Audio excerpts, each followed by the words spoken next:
নমস্কার বন্ধুরা, moms magic কিচেনে আপনাদের সকলকে স্বাগত জানাই। আজ আমি দেখাবো বথুয়া বা বেতো শাক আর ছোলার ডাল দিয়ে তৈরি একটি সহজ, সুস্বাদু ও স্বাস্থ্যকর রেসিপি। আমি চুবড়িতে বথুয়া শাক বড় বড় করে কেটে নিয়েছি, আর এখানে কিছু সবজি দেব, যার মধ্যে আছে বেগুন, কুমড়ো, শিম, আলু ছোট ছোট করে কেটে রেখেছি। সমস্ত সবজি ধুয়ে রেখেছি। আর এখানে ছোলার ডালটা কিছুক্ষণ আগে আমি ভিজিয়ে রেখেছিলাম, আধ ঘন্টা মতো। ছোলার ডালটাকে আমি পরবর্তীকালে প্রেসারে সিটি দিয়ে নেব, একটা সিটি দিয়ে আধা সেদ্ধ করে নেব। আমি কড়াইতে তেল বসিয়ে দিয়েছি।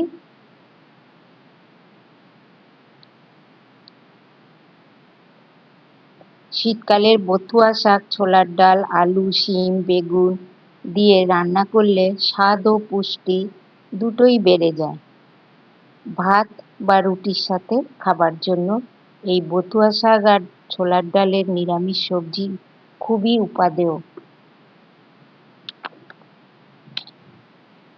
আমি ফোড়নে 1 চামচ পাঁচফোড়ন দিলাম, আর একটি শুকনো লঙ্কা ফাটিয়ে দিয়ে দিলাম। ফোড়নটা ভাজা ভাজা হয়ে এলে আগে আমি সবজিগুলো দিয়ে দিলাম, কারণ সবজিগুলো আমি সামান্য একটু সাঁতলে নেব।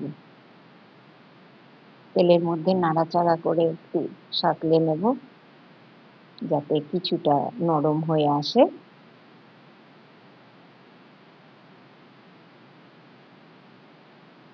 নিরামিষ দিনে খাবার জন্য খুবই উপাদেয় একটা রেসিপি। আপনারা এইভাবে আমি যেভাবে দেখাচ্ছি বাড়িতে অবশ্যই ট্রাই করে দেখবেন। আমি কথা দিচ্ছি আপনাদেরও খুবই ভালো লাগবে। সবজিটা ভাজা ভাজা মতো একটু করে নিয়ে আমি ঢাকনা দিয়ে দিলাম। কিছুক্ষণ বাদে আমি ঢাকনা খুলে দেখাচ্ছি।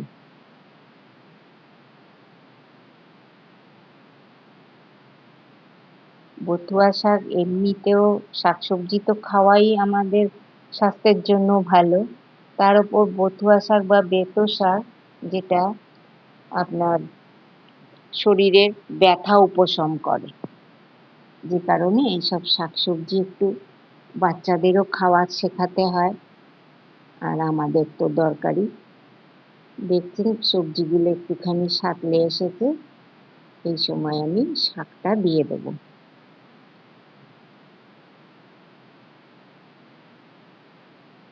শাকগুলো দিয়ে দিয়েছি।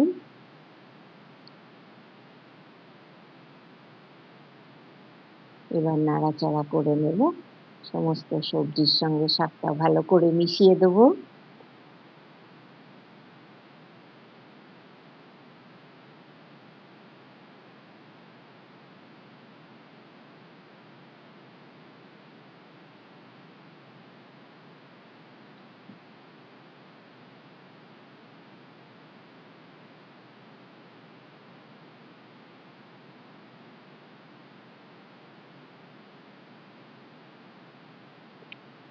নিরামিষ দিনে খাবার জন্য একটা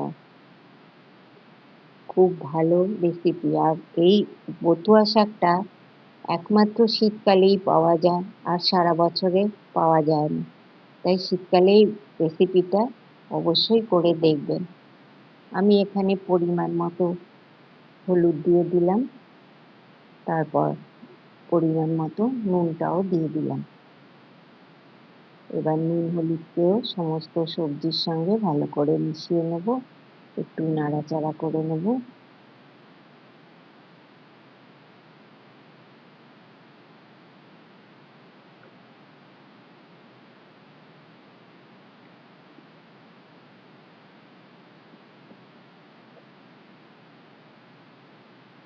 এইভাবে নাড়াচাড়া করে নিচ্ছি।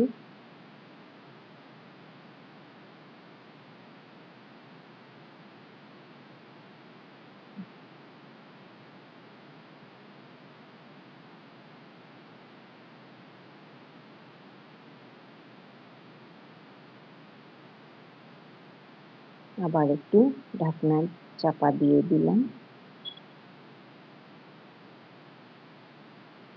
কিছুক্ষণ পর খুলে দেখাচ্ছি সবজিগুলো কতটা সেদ্ধ হয়েছে এখন দেখে নেব।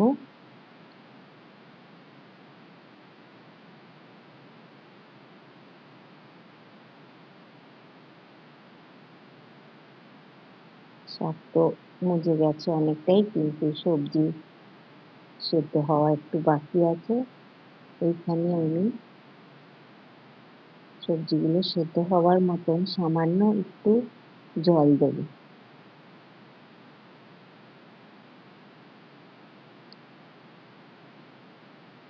আমি কাঁচা লঙ্কা দিয়ে দিলাম এখন।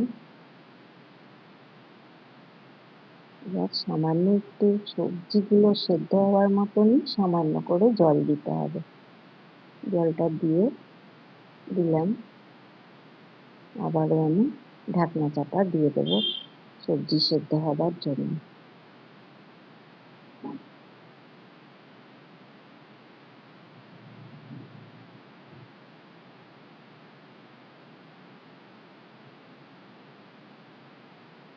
এই সময় আমি ঢাকনা খুলে দেখে নিচ্ছি সবজি কতটা সেদ্ধ হয়েছে।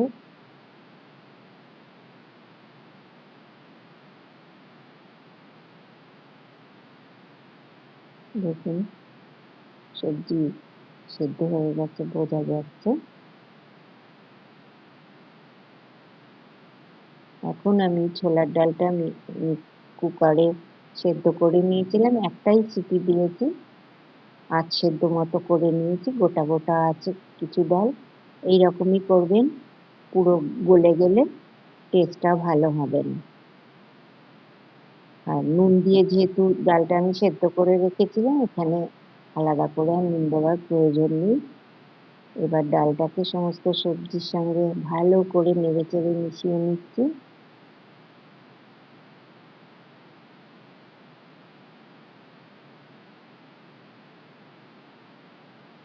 এত সুন্দর লাগে এই সবজিটা খেতে বন্ধুরা, যারা যারা করেননি এখনো পর্যন্ত তারা অবশ্যই একবার বাড়িতে ট্রাই করে দেখবেন। আমার সবজি হয়ে গেছে। এবার যেহেতু নিরামিষ রেসিপি, আমি সামান্য একটু চিনি দিয়ে দিলাম।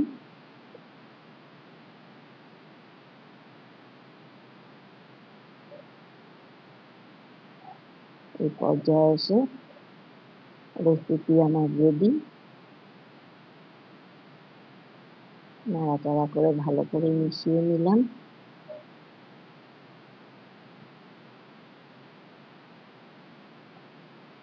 এবারে আমি গ্যাসের বার্নার অফ করে দেব, আর সবজিটা আমি বলে সার্ভ করে দেখাবো। যারা যারা ভিডিওটি শেষ পর্যন্ত দেখলেন তারা চ্যানেলটি সাবস্ক্রাইব করতে ভুলবেন না। আর ভিডিওটি যদি ভালো লেগে থাকে একটা লাইক, শেয়ার, কমেন্ট করবেন। কমেন্ট করলে আমি উৎসাহিত বোধ করব আরও এই ধরনের সহজ সুস্বাদু রেসিপি আবার নিয়ে পরবর্তীতে খুব শীঘ্র আবার আসছি। আজকে তাহলে এখানেই শেষ করছি। ধন্যবাদ।